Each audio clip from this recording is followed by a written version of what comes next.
Metro' news গুৱাহাটীলৈ আপোনাক স্বাগতম। আপোনালোকে নিশ্চিতভাৱে জানে বিধানসভা নিৰ্বাচন সমাগত। তাকে লৈ এতিয়া প্ৰতিটো ৰাজনৈতিক দলেই ব্যস্ত হৈ পৰিছে আৰু প্ৰতিটো ৰাজনৈতিক দলৰে যিসকল সম্ভাৱ্য প্ৰাৰ্থী আছে এই প্ৰাৰ্থীসকলে তেওঁলোকৰ নিজ নিজ সমষ্টিত ঘূৰি ফুৰিছে আৰু প্ৰতিজন প্ৰাৰ্থীয়ে তেওঁলোকৰ তৃণমূল যিসকল পৰ্যায়ৰ কৰ্মী আছে এই কৰ্মীসকলক লগ কৰিছে, তেওঁলোকৰ মনৰ বুজ লৈছে, সাধাৰণ ভোটাৰ ৰাইজৰ ওচৰলৈ গৈছে আৰু তেনেকেই এতিয়া বিধানসভাৰ নিৰ্বাচনৰ যি ৰণডংকা বাজি উঠিছে।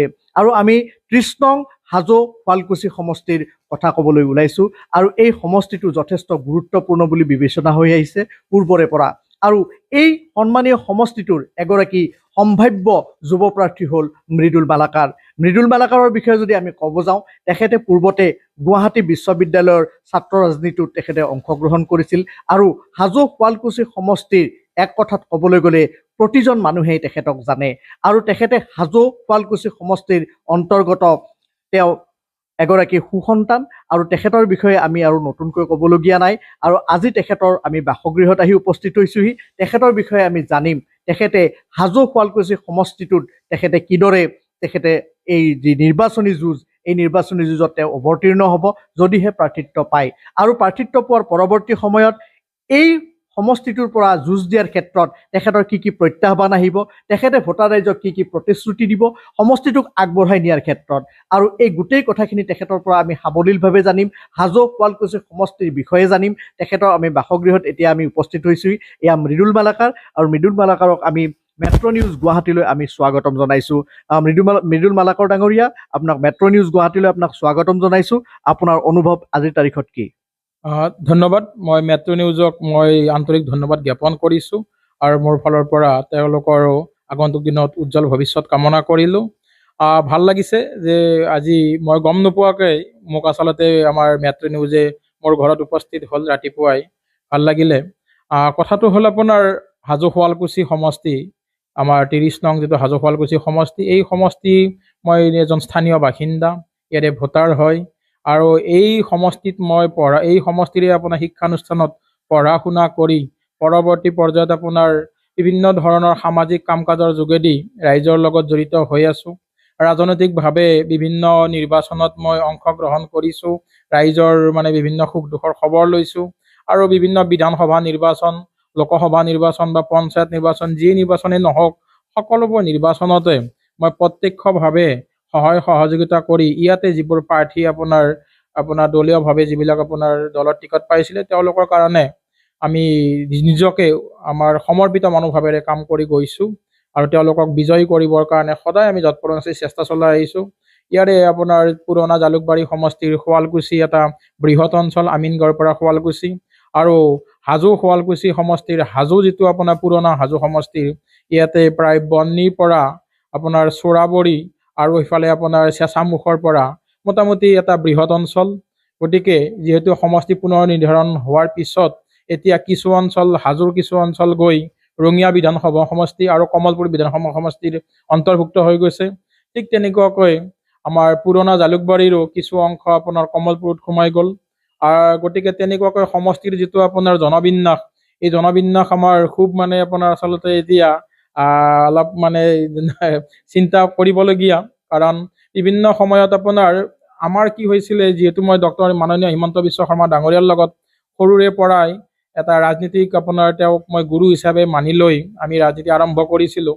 গতিকে তেখেতৰ লগত পুৰণা জালুকবাৰী সমষ্টিত ওতঃপ্ৰোতভাৱে লাগি আছিলোঁ আৰু পৰৱৰ্তী পৰ্যায়ত আপোনাৰ যেতিয়া হাজো সমষ্টিত মই সামাজিকভাৱে ৰাজনৈতিকভাৱে কাম কাজ কৰোঁ, তেতিয়া ডক্টৰ হৰেণ দাসৰ পৰা আৰম্ভ কৰি আমাৰ সুমন হৰিপ্ৰিয়া বাইদেউলৈকে আমি গোটেইখিনি মানুহৰ লগত এটা সুসম্পৰ্ক ৰক্ষা কৰি আহিছোঁ আৰু দেখা পাইছোঁ যে সকলোৱে হাজো শুৱালকুছি যিটো সমষ্টি, সকলো যিসকল জনপ্ৰতিনিধি আছিল সকলোৱে সমষ্টিটোক আগুৱাই নিবৰ কাৰণে নিজৰ নিজৰ ফালৰ পৰা চেষ্টা চলাই আহিছে আৰু এই ক্ষেত্ৰত সমষ্টিটোক আৰু কৰিব লগা আছে। মই ভাবোঁ আগন্তুক দিনত আমাৰ মাননীয় মুখ্যমন্ত্ৰী ডক্টৰ হিমন্ত বিশ্ব শৰ্মা ডাঙৰীয়াৰ নেতৃত্বত আকৌ এবাৰ বিজেপি চৰকাৰ হ'ব, আমাৰ মিত্ৰজোঁটৰ চৰকাৰ হ'ব। এই চৰকাৰৰ দিনত আমি কৰিব লগা যিবোৰ কাম আছে ৰাইজৰ লগত আলোচনা কৰি আমি আগুৱাই নিম। অন্য এটা কথা সুধোঁ, হাজো শুৱালকুছি সমষ্টিটো এটা যথেষ্ট সন্মানীয় সমষ্টি বুলি বিবেচিত হৈছে। গতিকে ইয়াৰ আমি যদি কিছু চমুকৈ ৰাজনৈতিক ইতিহাস আমি যদি অলপ জানিব পাৰোঁ, আমাৰ যদি এতিয়া তৰুণ প্ৰজন্মই যিবিলাক আহি আছে আমাৰ প্ৰজন্মবিলাকে যদি জানিব পাৰে, গতিকে তেতিয়া নিশ্চিতভাৱে এটা সহায়ক হ'ব। আপুনি কি ক'ব এই ক্ষেত্ৰত? চাওক, আমি যদি হাজো সমষ্টিৰ ৰাজনীতিলৈ যাওঁ, তেতিয়াহ'লে 1951 চনত যিটো আপোনাৰ যাতে ৰাজনৈতিক যিটো আপোনাৰ নিৰ্বাচন, এই নিৰ্বাচনত সেই সময়ত আপোনাৰ সকলোৱে জানে যে বিষ্ণুৰাম মেধি ডাঙৰীয়া অসমৰ মুখ্যমন্ত্ৰী হৈছিলে, আৰু তেখেতে সুদীৰ্ঘকাল যেতিয়া আপোনাৰ মুখ্যমন্ত্ৰী হৈ থকা সময়ত অসমৰ খিলঞ্জীয়া জনতাৰ স্বাৰ্থ আগত ৰাখি তেখেতে অবৈধ অনুপ্ৰৱেশকাৰীসকলক অসমৰ পৰা বিতাড়নৰ কাৰণে যৎপৰোনাস্তি চেষ্টা চলাইছিলে। আৰু তেওঁলোকক আপোনাৰ কেনেকুৱাকৈ আপোনাৰ তেওঁলোকৰ ভূমিকে ধৰিকে আপোনাৰ যিবিলাক তেওঁলোকে আমাৰ অসমখনক ধৰি লওক অশান্তি কৰিবৰ কাৰণে যিবিলাক কাম কাজ আৰম্ভ কৰিব খুজিছিলে, তাক বাধা দিয়াৰ এক যৎপৰোনাস্তি চেষ্টা চলাইছিলে।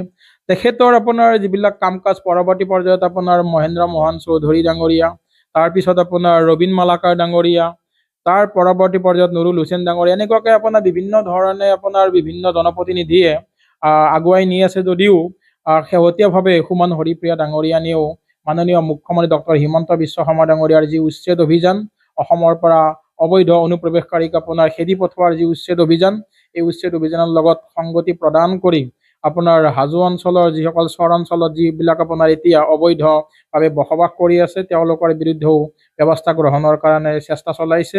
আৰু আমাৰ যিটো আপোনাৰ পুৰণা যিটো জালুকবাৰী সমষ্টি আছিলে, এই জালুকবাৰী সমষ্টি 1964 চনত এইটো আচলতে সমষ্টিৰ সৃষ্টি হৈছিলে। আৰু 1964 চনৰ আগতে যিহেতু জালুকবাৰী বুলি সমষ্টি নাছিলে, 1964 চনৰ পিছৰে পৰা তাতে লক্ষ্যধৰ চৌধুৰীকে আৰম্ভ কৰি বিভিন্নজনে প্ৰতিনিধিত্ব কৰি অসম আন্দোলনৰ সময়ত ভিগু কুমাৰ ফুকন, তাৰ পৰৱৰ্তী 3টা কাৰ্যকালত 2001 চনলৈকে ভিগু কুমাৰ ফুকন ডাঙৰীয়াই এই পুৰণা জালুকবাৰী সমষ্টিক প্ৰতিনিধিত্ব কৰিছিলে। তাৰ পৰৱৰ্তী পৰ্যায়ত যোৱা 5টা কাৰ্যকালত মাননীয় মুখ্যমন্ত্ৰী ডক্টৰ হিমন্ত বিশ্ব শৰ্মা ডাঙৰীয়াৰ নেতৃত্বত পুৰণি জালুকবাৰীৰ প্ৰতিটো অঞ্চলে এক উন্নয়নৰ এক নতুন দিগন্ত সূচনা কৰিছে। প্ৰতিটো ৰাস্তা পদূলি নামঘৰ সকলো ফালৰ পৰাই উন্নয়নৰ এক নতুন দিগন্তলৈ মানে আপোনাৰ ধাবিত হৈছে আমাৰ পুৰণা জালুকবাৰী সমষ্টিৰ অঞ্চলবোৰ। এতিয়া আমাৰ বাকী থাকিল কেৱল হাজো অঞ্চলৰ কিছু আপোনাৰ কাম কৰিব লগা আছে। মই ভাবোঁ হাজো অঞ্চলৰ যিখিনি কৰিব লগা কাম আৰু শুৱালকুছি অঞ্চলৰ আৰু যিখিনি বাকী আছে সেইখিনিকো আগুৱাই নি গোটেই সমষ্টিটোক সমষ্টিৰ পুণ্যতীৰ্থ হাজো বুলি কয়। গতিকে পুণ্যতীৰ্থভূমি হাজো আৰু লগতে আমাৰ ধৰ্ম আৰু কৰ্ম সংস্কৃতিৰ মিলনভূমি শুৱালকুছি, এই গোটেই অঞ্চলটোক আমি আমিনগাঁৱলৈকে আগুৱাই নিব লাগিব। আগুৱাই নি আমি আমাৰ অসমৰ ভিতৰতে মাননীয় মুখ্যমন্ত্ৰী ডাঙৰীয়াৰ এটা সপোন আছিল যে জালুকবাৰী সমষ্টিক তেওঁ অসমৰ ভিতৰতে এটা জাকত জিলিকা সমষ্টি হিচাপে পৰিগণিত কৰিব, আৰু সেই সপোনক আমি আগুৱাই নিবৰ কাৰণে যৎপৰোনাস্তি চেষ্টা চলাম। নীল মালাকাৰ ডাঙৰীয়া, অন্য এটা কথা সুধিব ওলাইছোঁ, যিহেতু আপুনি এগৰাকী যুৱ নেতা, আপুনি যথেষ্ট দিন ধৰি আপুনি হাজো শুৱালকুছি সমষ্টিত আপুনি এক কথাত ক'বলৈ গ'লে ঘৰে ঘৰে চিনি পোৱা বুলি ক'লে ভুল কোৱা নহ'ব। আপোনাৰ দৃষ্টিত হাজো শুৱালকুছি সমষ্টিৰ কেইটামান আপুনি যথেষ্ট গুৰুত্বপূৰ্ণ সমস্যা কওকচোন। চাওক, হাজো আৰু শুৱালকুছি দুইটা সমষ্টিৰে সমস্যাবোৰ প্ৰায় একে।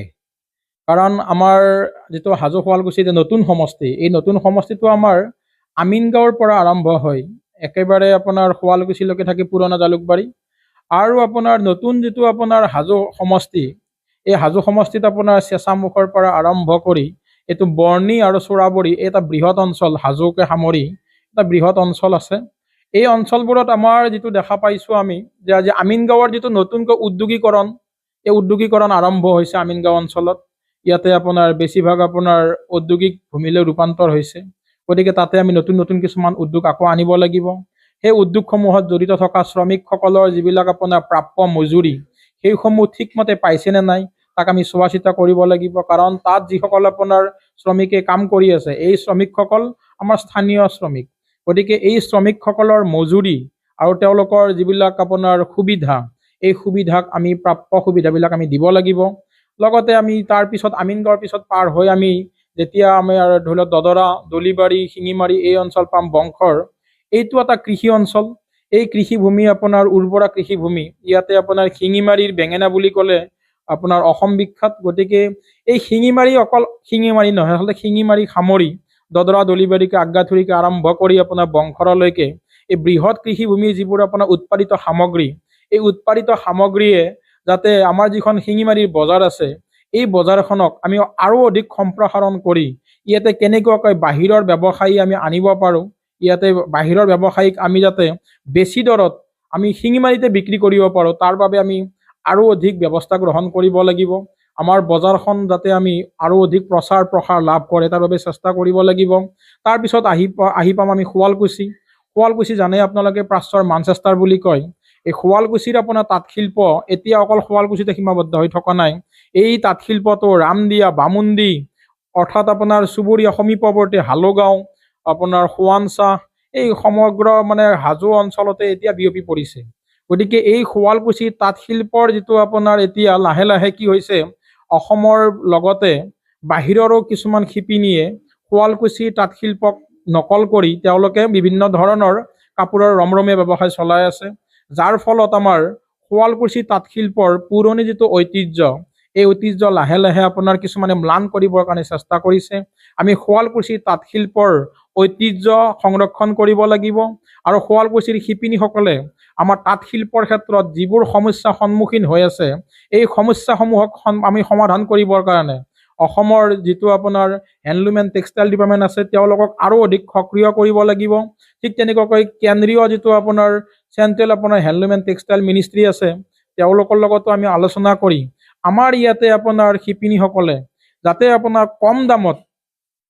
কম দামত অতি সোনকালে যাতে আপোনাৰ যিবিলাক ৰ মেটেৰিয়েলছ লাগে, কেঁচা সামগ্ৰী যিবোৰ লাগে, এইবোৰ যাতে অতি সোনকালে তেওঁলোকৰ সময়ত সুলভ মূল্যত পাব পাৰে, তাৰ বাবে আৰু অধিক আমি প্ৰচেষ্টা চলাব লাগিব। লগতে তেওঁলোকৰ যিটো কাপোৰৰ যিটো উৎপাদন হ'ব, এই কাপোৰৰ উৎপাদিত সামগ্ৰীৰ এটা নিশ্চিত তেওঁলোকক মানে এটা নিশ্চিত প্ৰদান কৰিব লাগিব যে আপোনালোকে কাপোৰ বওক আৰু সেই কাপোৰৰ দাম আপোনালোকে এনেকুৱাকৈ পাব, গতিকে আপোনালোকে উৎপাদনটো কৰক। তেনেকুৱা ধৰণে আগবাঢ়ি যাব লাগিব। ঠিক তেনেকুৱাকৈ হাজো অঞ্চলৰ কাঁহ পিতলৰ বাচন বৰ্তন আছে, আপোনাৰ যিসকল মৰিয়া লোক আছে বা আপোনাৰ স্থানীয় লোক আছে আমাৰ হাজোৰ, গতিকে এই হাজোৰ কাঁহ পিতল বাচন বৰ্তন আপোনাৰ আমি আৰু অধিক কেনেকুৱাকৈ আধুনিকৰণ কৰিব পাৰোঁ, আপোনাৰ যিসকল এই আপোনাৰ যিসকল শিল্পী যিসকল আছে, সেই শিল্পীসকলকো আমি কি কৰিব লাগিব, তেওঁলোকক আমি আচলতে নগদ ধন দি তেওঁলোকৰ ব্যৱসায়টো আমি আগুৱাই নিব লাগিব।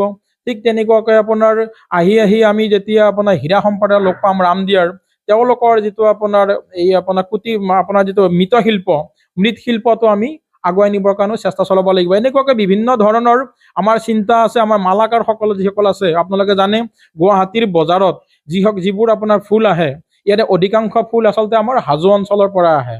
আৰু মই যিহেতু মালী সম্প্ৰদায়ৰ লোক, আমি মালাকাৰসকলে আমাৰ হাজোৰ সমীপৱৰ্তী যিমানবিলাক মন্দিৰ আছে, এই সকলোবোৰতে আপোনাৰ আমি মালা ফুল দিওঁ।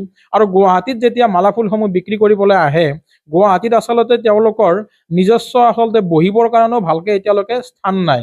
গতিকে মই চৰকাৰক, মাননীয় মুখ্যমন্ত্ৰীক আগন্তুক দিনত আমি অনুৰোধ কৰিম যাতে যিসকল লোকে ইয়াতে মালা ফুলৰ ব্যৱসায় কৰে, তেওঁলোকক যাতে এটা নিৰ্দিষ্ট স্থান দিয়া হয় আৰু তেওঁলোকৰ সেই স্থানসমূহ যাতে সুৰক্ষিত হৈ থাকে, যাতে পৌৰ নিগমে যিকোনো মুহূৰ্তত তেওঁলোক তাৰ পৰা আপোনাৰ স্থানান্তৰ কৰিব নোৱাৰে। আৰু এখন সুৰক্ষিত বজাৰ হ'লে মই ভাবোঁ এতিয়া সমগ্ৰ হাজোতে অকল মালাকাৰসকলেই নহয়, এতিয়া সমগ্ৰ হাজোতে মালাকাৰসকলৰ সেই ফুলৰ আৰ্হি লৈ অন্যান্য আমাৰ সম্প্ৰদায়ৰ লোকেও এতিয়া মালা ফুলৰ খেতি কৰে। গতিকে হৰ্টিকালচাৰ ডিপাৰ্টমেণ্টটোক আমি হাজো অঞ্চলত আৰু অধিক সক্ৰিয় কৰিব লাগিব।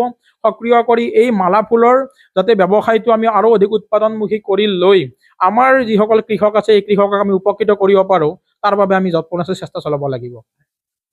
আপুনি যথেষ্টখিনি সমস্যাৰ কথা ক'লে আৰু সমস্যাবিলাক আপুনি পৰৱৰ্তী সময়ত চেষ্টা কৰিম বুলিও কিছু কথা ক'লে। অন্য কথা এটা আমি মৃদুল মালাকাৰ ডাঙৰীয়া আপোনাৰ পৰা জানিব বিচাৰিম। এগৰাকী ৰাজনৈতিক নেতাৰ জীৱনত তৃণমূল পৰ্যায়ৰ যিসকল কৰ্মী থাকে, সেই কৰ্মীসকলৰ ভূমিকা বা অৱদান লেখত ল'বলগীয়া। তেওঁলোকক বাদ দি ৰাজনীতি কেতিয়াও সম্পূৰ্ণ হ'ব নোৱাৰে। যদি মালাকাৰ ডাঙৰীয়াই যদি প্ৰাৰ্থিত্ব পায় আৰু পৰৱৰ্তী সময়ত যদি আপুনি উত্তীৰ্ণ হৈ সেই পৰীক্ষাত আহিব পাৰে, তাৰ পৰৱৰ্তী সময়ত সমাজৰ যিজন শেষৰজন ব্যক্তি, সেই শেষৰজন ব্যক্তিয়ে আপোনাক কেনেদৰে লগ পাব আৰু শেষৰজন ব্যক্তিয়ে আপোনাক লগ পোৱাত কিবা অসুবিধা হ'ব নেকি? এই ক্ষেত্ৰত মেট্ৰ' নিউজ গুৱাহাটীৰ পৰ্দাৰ জৰিয়তে আপুনি হাজো শুৱালকুছি সমষ্টিৰ যিসকল তৃণমূল পৰ্যায়ৰ কৰ্মী, আপুনি কি বাৰ্তা প্ৰেৰণ কৰিব? চাওক, মই হাজো শুৱালকুছি সমষ্টিত নেতা হিচাপে নহয়, আচলতে মই তেওঁলোকৰ ল'ৰা বা আপোনাৰ কাৰোবাৰ বন্ধু, কাৰোবাৰ দাদা, তেনেকুৱা ধৰণে মই সমষ্টিত ঘূৰি ফুৰোঁ। মোৰ তেনেকুৱাকৈ নেতা হোৱাৰ, আচলতে ৰাইজৰ নেতা হোৱাৰ মোৰ মন নাই। তেওঁলোকৰ নিজৰ ল'ৰা বন্ধু কাৰোবাৰ তেনেকুৱাকৈ আপোনাৰ তেওঁলোকৰ দুখৰ সমভাগী হৈ সমস্যাবিলাক সমাধান কৰিবৰ কাৰণে মই চেষ্টা চলাম। আৰু মোক এনেও আপোনাৰ সম্প্ৰতিও মই যদিও কোনো বিধায়ক নহয়, যিকোনো মুহূৰ্ততে মানুহে ফোন কৰিলে মোক পাব পাৰে। কাৰোবাৰ যদি কেতিয়াবা আপোনাৰ কিবা অসুবিধা হৈছে মোক যদি জনাইছে, মই সেই মুহূৰ্ততে তাতে সেই স্থানত উপনীত হওঁ। আৰু লগতে আপোনাৰ কথাটো হ'ল আপোনাৰ মোৰ যিহেতু গাঁৱত ঘৰ আছে, গুৱাহাটীতো আছে, কৰ্ম সংস্থাপনৰ কাৰণে বা আপোনাৰ কেতিয়াবা নিজৰ কাম কাজৰ সুবিধাৰ কাৰণে দুইটা ঠাইতে মই মিলাই চলিব লগা হয়। কিন্তু যদিহে তেনেকুৱা দলৰ যদি কিবা দায়িত্ব দিয়া হয়, তেতিয়াহ'লে ৰাইজৰ ওচৰত মই আৰু অধিক সময় দিবৰ কাৰণে প্ৰস্তুত থাকিম। এতিয়া মই যিমানখিনি দিছোঁ, মই যিহেতু অধিবক্তা, গতিকে নিজৰ কাম কাজ মানে আগত ৰাখি সকলোবোৰ ৰাইজক মই সকলো ধৰণে সহায় সহযোগিতা কৰিব লাগিব। মই ভাবোঁ যে ৰাইজে মোক সদায় পাই আহিছে ওচৰতে। মই নিজৰ ল'ৰাৰ দৰে আছোঁ, তেওঁলোকৰ লগত নিজৰ ভাইৰ দৰে আছোঁ, দাদাৰ দৰে আছোঁ। গতিকে অনাগত দিনতো মই প্ৰতিশ্ৰুতি দিব পাৰোঁ 100%ই মই হাজো শুৱালকুছি সমষ্টিৰ ৰাইজৰ লগত থাকিম। আৰু ৰাইজৰ আশীৰ্বাদ অবিহনে আমি কেতিয়াও আগুৱাই যাবৰ ইচ্ছা নাই। ৰাইজেই ৰজা। আৰু আপুনি যিটো কৈছে যে সমাজৰ শেষৰজন ব্যক্তি, সন্মানীয় দীনদয়াল উপাধ্যায়ৰ যিটো আপোনাৰ নীতি আছিলে, সেইটোৱে আচলতে নীতি অন্ত্যোদয়া বুলি কয়, যে সমাজৰ শেষৰজন ব্যক্তিৰ যেতিয়ালৈকে উন্নয়ন নহয় তেতিয়ালৈকে আমি থমকি নৰওঁ। মই তেওঁলোকৰ কাৰণে সদায় এজন শক্তিশালী আপোনাৰ কণ্ঠ হিচাপে, এটা শক্তিশালী কণ্ঠ হিচাপে মই সদায় মাত মাতি যাম। আৰু য'তেই স্থান পাওঁ মই সদায় হাজো শুৱালকুছি ৰাইজৰ কথাই কৈ যাম। এয়া মৃদুল মালাকাৰ ডাঙৰীয়া, তেখেতে যথেষ্টখিনি আমাক কথাখিনি জনালে, কিদৰে তেখেতে হাজো শুৱালকুছি সমষ্টিৰ তেখেতে উন্নয়ন তেখেতে কৰিব, তেখেতৰ পৰিকল্পনা কি, হাজো শুৱালকুছি এই সন্মানীয় সমষ্টিটোৰ মূল সমস্যাবিলাক কি, এই গোটেইখিনি কথা তেখেতে আমাৰ ওচৰত তেখেতে জনালে। আৰু আমাৰ জৰিয়তে মেট্ৰ' নিউজ গুৱাহাটীৰ পৰ্দাৰ জৰিয়তে প্ৰকৃততে হাজো শুৱালকুছি সমষ্টিৰ যিসকল তৃণমূল পৰ্যায়ৰ কৰ্মী, যিসকল ভোটাৰ ৰাইজ, তেওঁলোকে যাতে এই কথাখিনি গম পালে। অন্য এটা কথা আমি এই মুহূৰ্তত ক'বই লাগিব, এগৰাকী ৰাজনৈতিক নেতাৰ জীৱনত প্ৰকৃততে তেখেতৰ পৰিয়ালৰ ভূমিকা যথেষ্টখিনি আছে। তেখেতে যেতিয়া ৰাতিপুৱা সমষ্টিলৈ যাবলগীয়া হয়, সমষ্টিৰ অলিয়ে গলিয়ে ঘূৰিবলগীয়া হয়, এক যথেষ্ট প্ৰত্যাহ্বানমূলক কাম। পৰৱৰ্তী সময়ত তেওঁলোকে যদি পৰিয়ালৰ পৰা যদি কোনো ধৰণৰ তেওঁলোকে যদি আমি যাক কওঁ ছাপোৰ্ট, এই ছাপোৰ্ট ছিষ্টেমটো যদি নাথাকে, তেতিয়াহ'লে আহি থকা দিনত তেখেতে আচলতে ভাল ফলাফল দিব নোৱাৰিব সমষ্টিবাসী ৰাইজক। গতিকে মৃদুল মালাকাৰ ডাঙৰীয়াই এই যিখন যুদ্ধ, এই যিখন নিৰ্বাচনৰ যুদ্ধৰ বাবে তেখেতে আগবাঢ়িছে, যদিও এতিয়ালৈ আনুষ্ঠানিকভাৱে কোনো দলৰ তৰফৰ পৰা ঘোষণা হোৱা নাই, তথাপিতো সম্ভাৱ্য প্ৰাৰ্থী বুলি আমি কৈছোৱেই যে তেওঁলোকে ইতিমধ্যে তৃণমূল পৰ্যায়ৰ কৰ্মীসকলৰ লগত তেওঁলোকে জড়িত হৈ পৰিছে। এই ক্ষেত্ৰত তেখেতৰ পৰিয়ালৰ তৰফৰ পৰা তেখেতৰ পত্নীয়ে কিদৰে তেখেতে আচলতে তেখেতক ছাপোৰ্ট দিয়ে, তেখেতক কিদৰে দৈনন্দিন কাম কাজত ৰেডি হোৱাৰ ক্ষেত্ৰত তেখেতক সহায় কৰে, এই কথা আমি জানিবলৈ আজি ওলাইছোঁ। আৰু তেখেতৰ বৰ্তমান আমি পত্নীৰ ওচৰলৈ যাম। এয়া তেখেতৰ পত্নী। বাইদেউ নমস্কাৰ। মেট্ৰ' নিউজ গুৱাহাটীলৈ আপোনাক স্বাগতম জনাইছোঁ। কি ক'ব আপোনাৰ স্বামীৰ ক্ষেত্ৰত, আপুনি কি ক'ব? এওঁতো আগৰ পৰাই ৰাজনীতিত আছেই, ছাত্ৰ থকা দিনৰে পৰা আছেই। এওঁ মোৰ ছিনিয়ৰো আছিলে ইউনিভাৰ্চিটিত। এতিয়া এওঁ যিহেতু মানুহজন ছ'চিয়েল, গতিকে তেওঁ ছ'চিয়েলি বহুত ইনভলভ হৈ থাকে আৰু ৰাইজৰ লগত থাকি ভাল পায়, ৰাইজৰ সমস্যা, ৰাইজৰ কথা বুজ লৈ ভাল পায়। আৰু গতিকে ঘৰুৱা ফালেদি অকণমান মই চম্ভালিব লগা হয় বেছিকৈ। ল'ৰা ছোৱালী দুটা আছে আৰু মোৰো চাকৰি আছে, কলেজৰ মই প্ৰবক্তা এগৰাকী। সেই হিচাপে মোৰ সমস্যা হয়, তথাপি তেওঁ যিহেতু সপোন আছে বা তেওঁ এনেকৈ ৰাইজৰ সেৱা বা মনৰ কথা বুজ লৈ ভাল পায়, তো তেনেকেই মই চেষ্টা কৰোঁ। অলপ কষ্ট হয়, তথাপি যথেষ্ট ছাপোৰ্ট দিব চেষ্টা কৰিছোঁ আৰু তেওঁৰ আশা পূৰ্ণ হওক বুলি নিশ্চয় মই ভাবিছোঁ। আৰু এই ক্ষেত্ৰত মোৰ ফালৰ পৰা মোৰ মা, মোৰ দাদা, তেওঁলোকে বহুত সহায় কৰে, কাৰণ চাকৰিয়ে, ল'ৰা ছোৱালীয়ে আৰু এওঁৰো কাম আছে, তেওঁ সেই হিচাপে চম্ভালিব দিগদাৰ। তেনেকৈ আমি চলি আছোঁ। অন্য কথা এটা সুধোঁ, তেখেতে যেতিয়া ৰাতিপুৱা আচলতে নিজৰ যুদ্ধৰ বাবে সমষ্টিলৈ তেওঁ যাবলগীয়া হয়, অলিয়ে গলিয়ে ঘূৰিবলগীয়া হয়, এযোৰ সুন্দৰ সাজু পিন্ধি যাবলগীয়া হয়। সাজযোৰ কোনে আচলতে মানে ৰেডি কৰি দিয়ে, কোনে নিৰ্বাচন কৰে যে কোনযোৰ সাজ পিন্ধি যাব, কোনযোৰ কাপোৰ পিন্ধি যাব, কেনেকে যাব, এই ক্ষেত্ৰত আপোনাৰ লগত কিবা আলোচনা হয় নেকি, বা ৰাতি এইবিলাক পৰিকল্পনা হৈ থাকে নেকি? নাই, ৰাতিটো পৰিকল্পনা কৰিবৰ কাৰণে তেওঁক ভালকে লগে পোৱা নাযায়। বেছিভাগ ফোনত থাকে, গতিকে কিছুমান কথা মানে ক'ব খোজেও ক'ব ৰৈ যায়, বা কেতিয়াবা এনেকুৱাও হয় মই মেছেজ দি থব লগা হয় যে এইটো আজি নিপিন্ধিবা, বা এনেকুৱা কিছুমান সৰু সুৰা কথা যে কালি নাপাহৰিবা। আৰু কাপোৰ বেছিভাগ ময়ে অৱশ্যে চইচ কৰি দিওঁ, কিন্তু পিন্ধাৰ সময়ত সদায় চুজ কৰা নহয়, কাৰণ তেওঁ দৌৰা দৌৰিতে কেতিয়াবা কিবা এটা পিন্ধি পেলাই ওলাই যায়। আৰু কেতিয়াবা কওঁ যে, বা কেতিয়াবা মোক সোধে যে এইটো মই আজি এনেকুৱা মিলিব নে নাই, সেই তেনেকে ইমান। আৰু তেওঁ কাপোৰ কানিক লৈ বৰ এটা ইমান হেৰি নহয় যে সেইটোকে তেওঁ গুৰুত্ব দিব, অকমান চিম্পলকে থাকি তেওঁ ভাল পায়, আৰু কামখিনি হ'ব লাগে সেইটোও ভাবে, গতিকে কাপোৰ কানিত সাংঘাতিক ধৰণে গুৰুত্ব নিদিয়ে। তথাপি মই কওঁ অকমান তুমি ৰাখিবা সেইটো, তেনেকে মই মিলাব চেষ্টা কৰো। কেতিয়াবা পাৰো, কেতিয়াবা নিমিলেও, তেনেকে ওলাই গুচিও যায় দৌৰা দৌৰিকে, সেই তেনেকে আৰু। অন্য এটা কথা সুধো, ৰাজনৈতিক নেতা এজনৰ স্বাস্থ্য বহুত ভূমিকা ইয়াত আছে, স্বাস্থ্যই বহুত আপোনাৰ যথেষ্টখিনি ৰোল প্লে কৰে।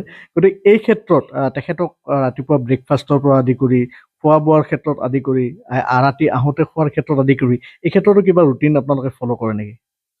ৰুটিন ফ'ল' কৰিব নোৱাৰি, অকমান কেয়াৰলেছ হয় নিজে, কিন্তু মানে নিজৰ স্বাস্থ্যৰ যত্ন তেওঁ নলয়। পানী চানীয়ে বহুত দেৰি কেতিয়াবা নোখোৱাকে ৰৈ যায়, কেতিয়াবা ক'বলগীয়া হয়, বা মই ওচৰত দি আহো, গতিকে কেতিয়াবা বহুত দেৰি একো নোখোৱাকে থাকি যায়। তো মই চেষ্টা কৰো, কিন্তু এতিয়ালৈকে ঠিকে আছে যদিও মই ভাবোতে অকমান সচেতন নিজেও হ'ব লাগিব, কাৰণ টেবুলত থৈ পেলাইও সময়মতে তেওঁ নাখায়। বহুত সময় তেনেকুৱা হয়, আৰু মই সদায় তেওঁ ওলাই যাওঁতে কিবা নহয় কিবা এটা তেওঁক ভৰাই দিওঁ। সেইটো তেওঁ কেতিয়াবা এৰি মানে নোখোৱাকে ঘূৰাইও লৈ আহে, তেতিয়া মোৰ অলপমান খং উঠে। তাৰপিছত কেতিয়াবা ঘৰতে আহি খাই দিয়ে, গতিকে খোৱা লোৱাত তেওঁ অকমান সচেতনতাটো কম। আৰু মই যিখিনি পাৰোতো কৰিছো, আৰু বাকীখিনি তেওঁ নিজে কৰিব লাগিব, কাৰণ ইমান ঘূৰি থকা হয়, কেতিয়াবা বহুত দীঘল সময়লৈকে তেওঁ খোজকাঢ়ি বা এনেকে মানুহৰ লগত থাকে, খোৱা লোৱা বেয়া হয় বা কম হয়। সেইটো মই ভাবো, মই আৰু যিখিনি পাৰো মই যত্ন ল'ম, আৰু তেওঁ নিজেও যত্ন ল'ব লাগিব। অন্য এটা কথাত আমি যাবলৈ ওলাইছো, আপোনালোকৰ দুটি কণমানি সন্তান আছে, সন্তান দুটিক তেখেতে সময় দিব পাৰেনে? সময়টো বাৰু কমেই দিয়ে, তথাপি যিখিনি পাৰে দিব চেষ্টা কৰে, বহুত কম, আৰু এইকেইদিনত অকমান ধৰক বেছি কম হৈ আছে। চেষ্টা কৰে, কিন্তু তেওঁ কি হয়, মানুহ আহে কেতিয়াবা কিবা সমস্যা লৈ, বা কিছুমান সমস্যা লৈ ফোন চোন আহে, তেওঁলোকক মানে ইগনোৰ কৰি পেলাই অলপ সময় দিয়াটো নহয়। কেতিয়াবা ল'ৰা ছোৱালী দুটাই অকমান খং কৰে, মই বুজাই দিওঁ, এতিয়া তেনেকে চলি আছো। মই কওঁ যে অকমান পাপা ব্যস্ত থাকে, সেই ধৰণে আমি চলি আছো। সময় কম দিয়ে, কিন্তু চেষ্টা কৰে, বা কেতিয়াবা পাৰেও, কেতিয়াবা ফুৰাব লৈ যায়, কেতিয়াবা খেলে, সেই ধৰণে সময় দিয়ে আৰু যিখিনি পাৰে। অন্য এটা কথা সুধো, প্ৰতিগৰাকী পত্নী বিচাৰে তেখেতৰ মানুহজনে তেখেতক কিছু ফুৰাবলৈ যাওক, তেখেতক ব্যক্তিগতভাৱে সময় দিয়ক। যিহেতু আমি যিমান দূৰ জানো, মৃদুল মালাকাৰ ডাঙৰীয়াই তেখেতে সমষ্টিতেই থাকে, তাৰ মানুহবিলাকৰ লগতেই থাকে। আপোনাক সময় দিয়েনে? সময়টো কমেই দিয়া হয়, তথাপি মই ভাবো আৰু সেইখিনিয়ে বহুত বুলি ভাবি লওঁ। কেতিয়াবা আকৌ বহুত মানে আমাৰ এনেকুৱা যে চানডে মানডে যি হওক, চানডে হওক ছেটাৰডে হওক, মানে ঘৰত থাকিব নে নাই আমি নাজানো। কিবা এটা আমি প্লেন কৰিলেও হঠাৎ হ'ব পাৰে, সেইটো মানে আগদিনালৈকে তেওঁ নাজানে, কাৰণ কিবা কিবি থাকি যায় বা কিবা ওলাই যায়।